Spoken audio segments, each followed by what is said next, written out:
Thank you for coming. Now it's better.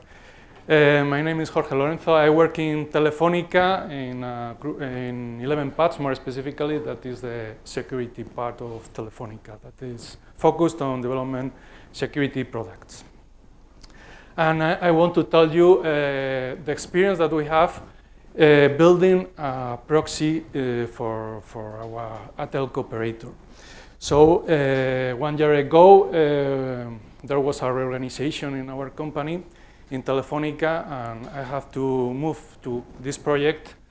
Most of the developers that were participating in the project changed of activity. So we have to build a new developer team. The project was really challenging for us, for developers, because the objective was to deploy a proxy in the core of the telco. That is something impressive for us and very complex and very risky. And deploy this proxy that intercepts all the HTTP traffic from our customers to apply some security policies. So when we are talking that we are going to intercept all the HTTP traffic, it's a huge amount of traffic. We are talking about gigabit per second. So performance is critical for this project. The proxy was already available. It was a previous product that was developed in the company.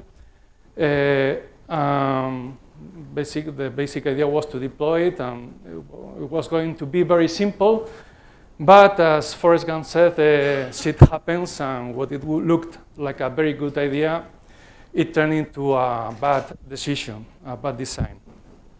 So this is our experience to move from a proxy based on connections to a proxy based on packets, and all the technology that we have developed in Go that we want to share with you, because we think that is really interesting.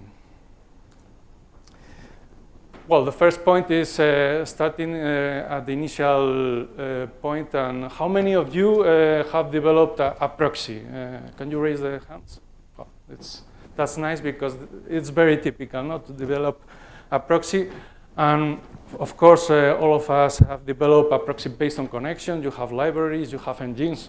Everything is based on connections, and it works, and it's perfect. It's the normal pattern. However, when we are talking about the performance that a telco requires, perhaps it's not the good decision.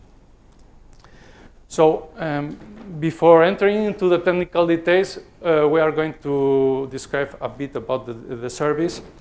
The proxy wants to apply some security policies. These security policies are to block anti-malware, anti-phishing sites, to apply safe browsing or parental control to protect our children, to block the advertisements, and to avoid tracking users when you navigate through internet. And this is something very interesting, because most users are very concerned about security. Most users are worried if they buy in the internet, if it's safe enough, if they don't know why a company knows so many personal details, if they didn't give those information to that company. So this is something that there's a niche for a telco like us, and we want to provide this service to our customers. There are two key points here that are differential with other products. Our service is user-centric. What I mean is that each user can select which features can be active or not. So a user may want to have ad blocking, anti-tracking, but not safe browsing, for example. You don't have to push all the features to each user. That's one point, and the other point is that we want to simplify as much as possible how the user can start working with this service. They don't have to configure anything in their devices. And this is something that is differential with other companies from a telco, because the telco will receive all the traffic, and we can provide this filtering mechanism. Other companies that they don't have this capability, so this is a a differential advantage for us. And this is the deployment architecture. It's not, it's really simple. We deploy a new component that is the safe proxy. And there's a network component that is the traffic steerer that depends on if the user belongs to the service or not. It steers the traffic to the safe proxy. So not all the users will be subscribed to this service. And there's also something important that is in the core of the network, there are some radius messages, and these messages, this information is used to identify the user. For those that are not aware of radius, it's a protocol that basically it maps the source IP address of the user connections with the user identity that is typically the phone number. This is critical for us because we want to apply user profiles, the profile that with the features that are activated for that user, and not the same profile for all the users. So our starting point was with the initial proxy that we had, that it was named as Awanode. This was a C++ implementation based on live event. So the performance was very good. It was implemented by very smart guys. So, and it was deployed in other projects like a CDN that we have in Telefónica. But the problem is that there's a bottleneck that is connections.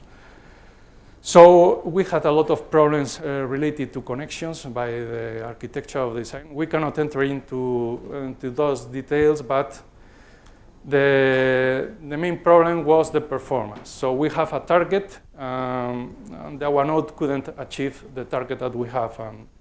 It didn't comply with the connection establishment rate.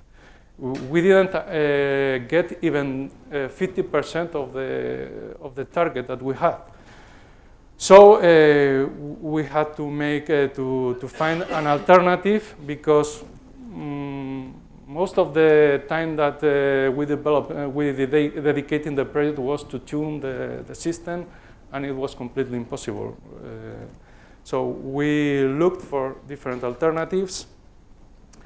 And our final decision was to move from connection-based to packet-based approach.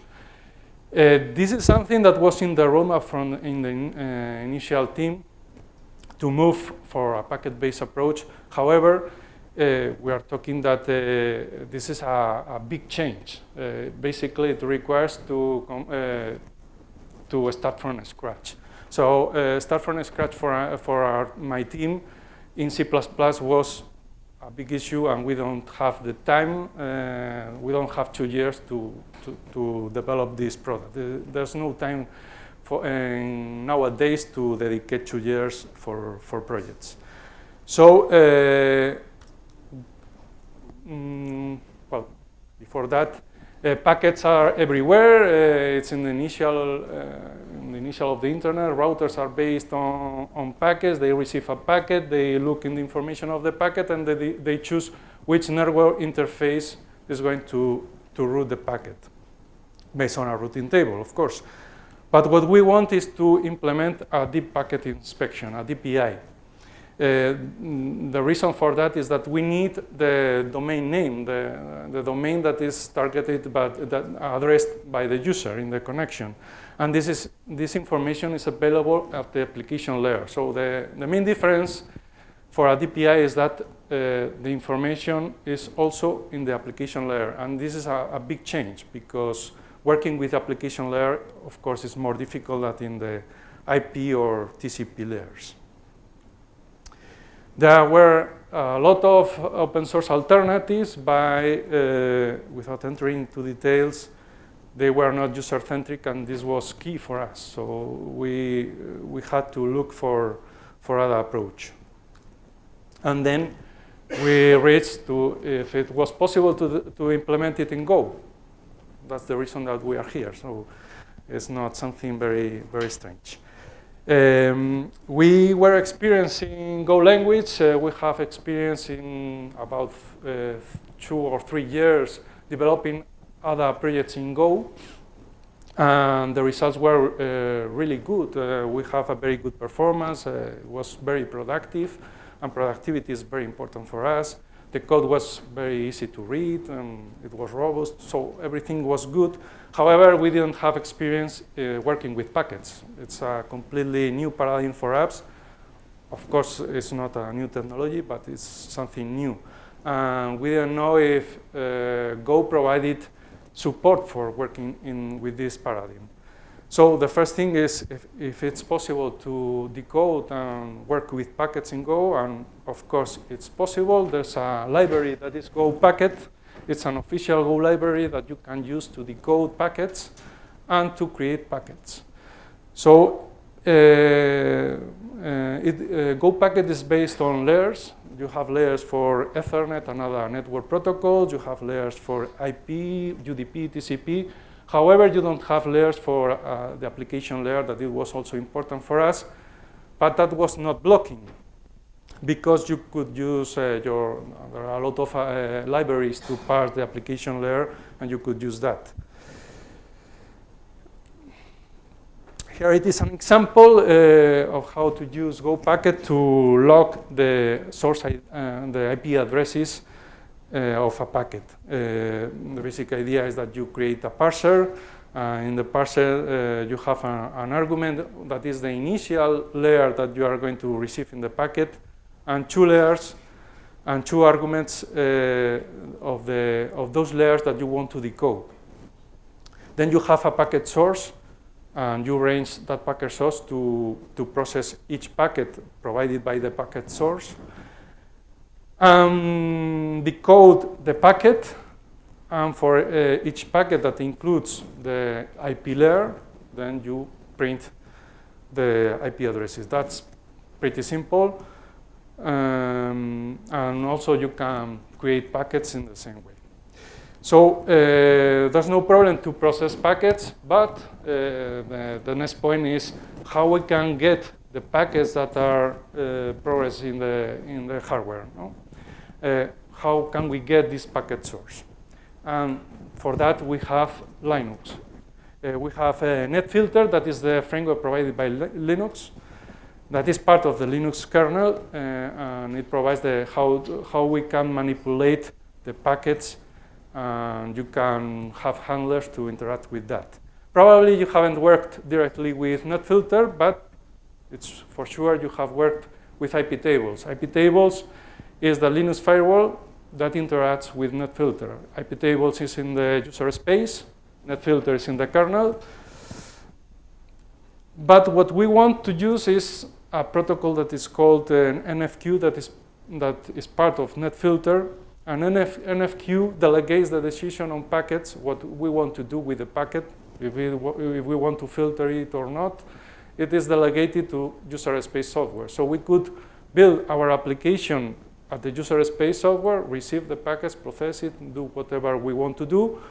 And that's more flexible, more safe, or safer than implemented in the kernel. Of course, that's not a good approach. It's very simple to use IP tables to create, in this case, for example, to process all the input packets and send it to 4 queues. And this instruction says that you can send the packets to 4 queues, and there is a round robin for that. And here it is, the description of how it works. Basically, we receive, the kernel processes the packets. Those packets that need to be enqueued in NFQ will be received by the application. The application retrieves the packet that is listening in the queue, applies the logic, and then it can take 3 types of decision. It can accept the packet, that it means that the packet goes to the final destination. It can drop the packet, as well as it does in firewalls, or it can also modify the packet. It can modify the content of the packet, and this is very powerful, but it's very tricky. If you don't have any question at the end of the presentation, this is something that I can comment why it's very tricky, but we are we don't have enough time to that, so I plan this type of question. Something that is very important of how NFQ works is that each packet is managed by a queue, but you can enqueue a lot of packets, but you will process one packet, and until you haven't taken an action, you will not process the next one in the same queue. This is very important. And there are several bindings for Go of NFQ, and we started using Freki, that is a pretty good library. But finally, we implemented our own version, and it is available as with Apache license. The reason to implement our own version is that we saw that most of the implementations are based on Go channels. Go channels are very powerful, very interesting, but if you remember in the previous slide, there's no possibility to use any type of concurrency, because you need to process one packet to process the next one in the same queue. So just removing the Go channels, we almost achieved to double the performance. If you can see, with our library, we reached up to 38,000 requests per second instead of Freki that only reached 22. So this is important decision that sometimes is not so relevant, the language that we decide, but it's even more important how we design our product. So technical decisions can make a big difference. So we have seen that it's possible to implement this safe proxy in Go. So what is the next part, apart from when we take the decision to start implementing that, to create a repository, and the next point, what is? To choose a name. So, well, first of all, before that, this is an example that we have with this library that we have implemented. What we have to do to listen for packets is to create a queue, and the queue, the creation has 3 arguments. The first argument is the queue identifier. Each queue has a number that identifies uniquely the queue.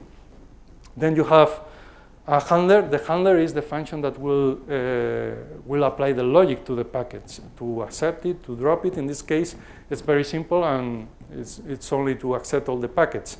But the key point is that you have to put there all the logic of your application. And the third argument is the configuration of the queue. It's basically to tune the queue, but it's not always required. So it's pretty simple. So we decided to name our project Odor. If you like Game of Thrones, Odor was an important character, and it comes from Hold the Door. I'm sorry if you haven't seen the series. Hold the Door, that it blocks the bad guys, and well, our proxy also wants to block the bad guys, so I think it's a pretty good name for us. The architecture is this. Basically, we have a proxy, and we have a provision service. We have 15 times for the presentation, and then question. Okay. Basically, we have a proxy. That is what we have commented, and also the provision service that exposes 2 REST APIs.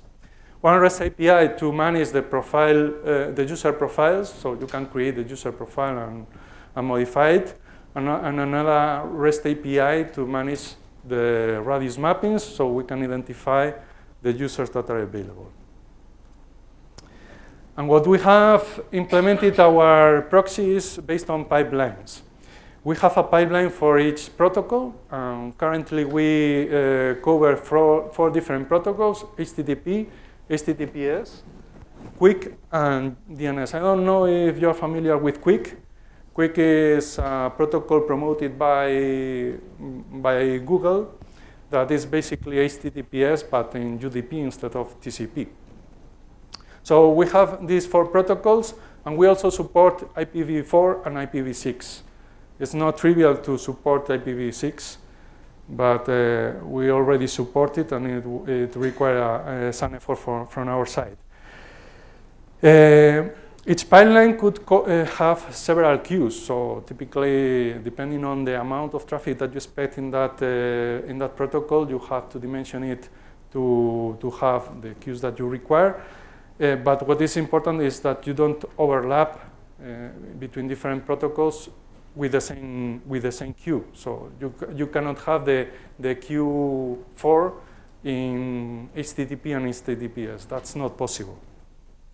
Well, this pipeline, the first step is specifically to the protocol, that it decodes the protocol, and the idea is that we can get the domain name. Then there are common steps or middlewares to log the request, to get the user identifier based on the source IP address, and the mapping with radius, well, and a set of other filters until we have the main logic. That is, for example, if we have to show a captive portal, we have to block due to online protection, parental control, and so on. And it's also very important to understand that in the kernel we have the provider of the packets that are enqueued in the NF queues, and in our application we listen for packets by NF queue. So we have to map the provider with the listener to map the queue identifiers. And this is the results that we have, and I think that is impressive, the good performance that we have achieved changing the paradigm, and also with Go. Just to understand that in the first column, we only reached 200 concurrent connections by a limitation of Awanode, that it was based on connections, because it reached 85% of CPU consumption. But with the new implementation based on packets and implemented in Go, the limitation was not the software. The limitation was the performance clients that we have, the performance environment. The clients couldn't give more requests, couldn't give more traffic. We have too many machines, and we couldn't achieve even more. So with the test is different. We have 500 connections that are more, and in each connection we have 100 requests, and it only achieved 10% of CPU consumption, and also the mean times for both connections and response was much less. So this is very critical also for a telco, that the users don't perceive more latency due to give them a new service.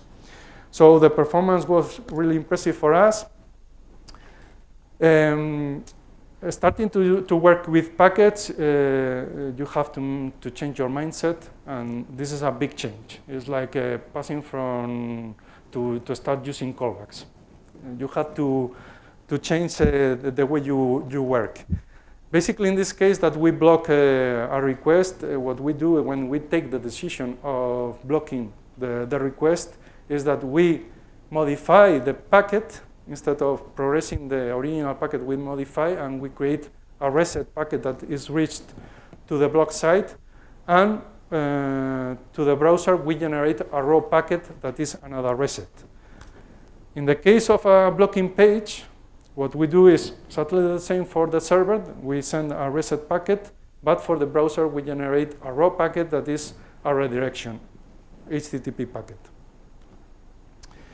Well, finally, all our projects use a development environment. The main reason for that is that we don't want that the developers say that it works in my machine, but it doesn't work. So all the developers work with the same development environment that is based on a Docker compose. We work with Dockers. And in the case of this project, it's also very important because the project only works with Linux, and we don't usually work with Linux, because of the dependency with NetFilter.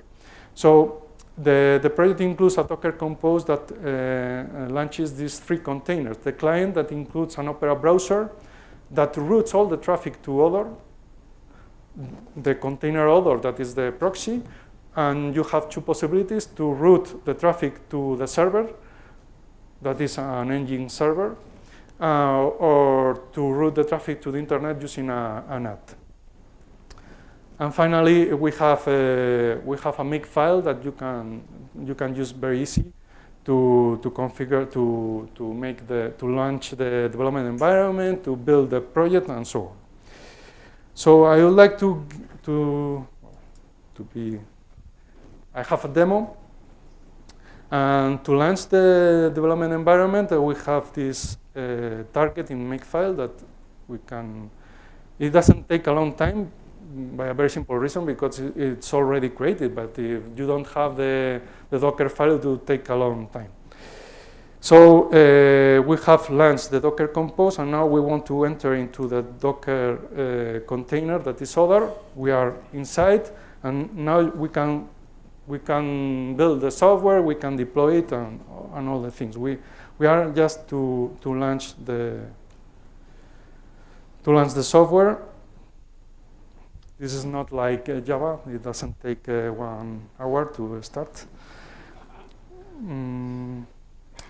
And then what we need to do is to configure, for example, our user. We have to send a request to make the mapping, and we have two IP addresses, the IPv6 and IPv4. So we make the mapping between the IP address and the phone number. This is done, and then we apply a user profile that in this case we are going to put this into false. And in the Docker, in the client, that is where the Opera browser is available, we can launch Opera. Just, you can see the amount of things that, the amount of requests that you haven't asked, but well, there are a lot of requests that only to open Opera has done, and it's the same for all the browsers. So let's open, for example, something like El Mundo, that is a newspaper, and we expect that there's no advertisement. It's very difficult because the screen is very small, but we don't have any advertisement. If we modify the profile to disable advertisements, for example, let's modify advertisements and privacy. Then, if we restart that, probably it should show. It takes a long time, but it should show now advertisements because we have disabled in the profile. Now we can also we have parental control activated, so there's a friend that told me that this is a bad. And then we have this page. And we can also activate the captive portal. So the captive portal is only active due to the profile that we have done in HTTP. So almost no site is in HTTP nowadays, but there's.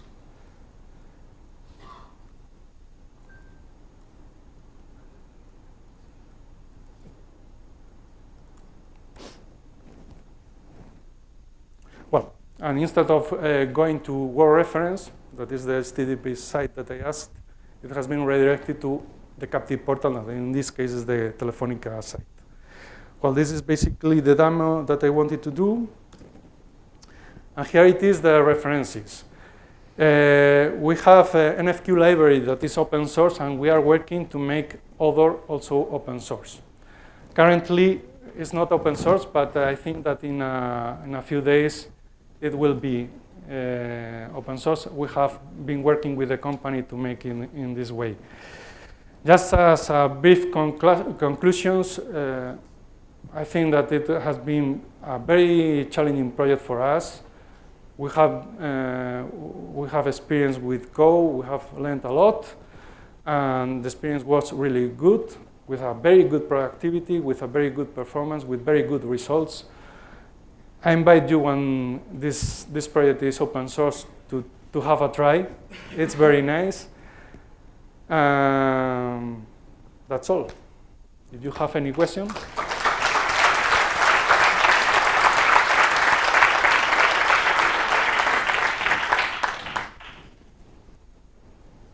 Questions? Hi, thank you for the presentation. I'm just curious if you are measuring the impact on the configuration of the service. So I see the pipeline for the NFQ takes all of the steps, and I bet that is the Go part that is in order, that processes every single packet and go to the profile and says, is it allowed or no? And seeing the talks on the tracing and stuff, I'm just curious if you are able to measure all of the single steps of the pipes and tracing that stuff. That's a good question. Basically, although we have a lot of steps, it's just to classify the steps, but there's only one step. There's no step, I would say, that is blocking. So everything is just to apply some logic. It's clear that, for example, the rules we have in production, you would have a very big list, for example, to have the advertisements sites on there's a big list to cover all the domains. And that takes some time. But the other thing is very, very fast. So we haven't measured, but we are not very concerned about that. Well, we have measured with the results that we have shown. So this one is related to the production environment. So you show the Docker, and the development is in production. It's not Docker. You don't have Docker. In production, okay. in fact, there's no Docker in a telco core. So we use a lot of Docker in the backend. We haven't described the backend that is also in Go, because it's the normal thing.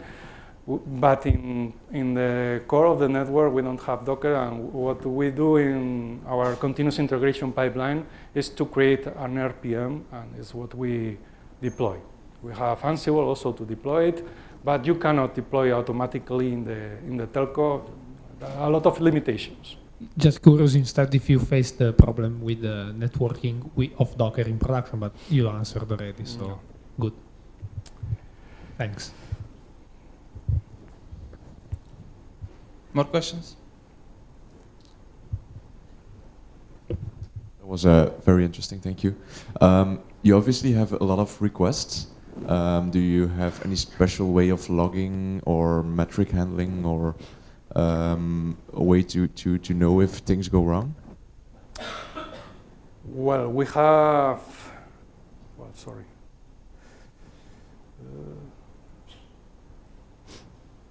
We have in the second step is the logging. What we do is to create a CSV for each packet, and it's what you see here.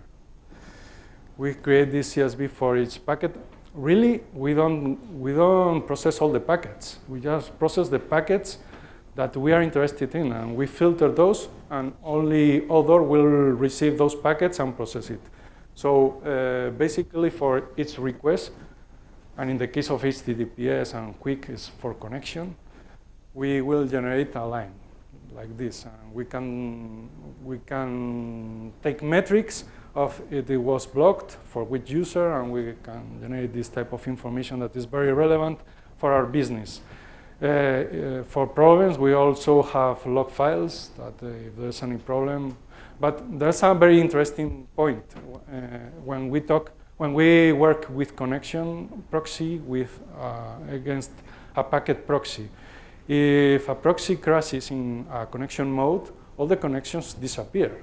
If our proxy crashes, no packet is lost, because the kernel can decide if after some time there's no action taken for that, it will it will forward the packet. So that's a big difference. We can maintain it, you can crash it, or you can, we expect that this is not crashed frequently, but if it crashes, you don't miss any type of request. Okay, thank you.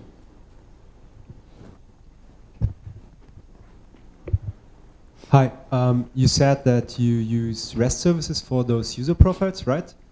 Isn't it too slow in such a context to have REST calls for every packet? Or do you cache No, it? it's in memory. So this is a good question, because what I commented is that there's no blocking action when in the pipeline. So we expose a REST API. So whenever there's a profile update or a different mapping, this can be invoked, and we cache this information in memory. However, when you start up the proxy, there's a different protocol. I didn't want to enter into that information, but there's a different protocol to receive all the profiles in an efficient way. So, but the basic idea is that we don't block because it's not possible. Otherwise, the latency would be too long, and it would be unacceptable for our clients. Probably NetFilter will say that it was timeout and send the packet. So it's every time is catching, and we take decisions on what is in memory. So when the service starts up, you always synchronize the Yes. profiles to the service? Yes. Okay.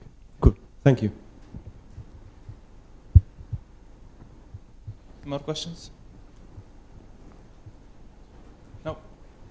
Thank you, Jorge. Thank you very much.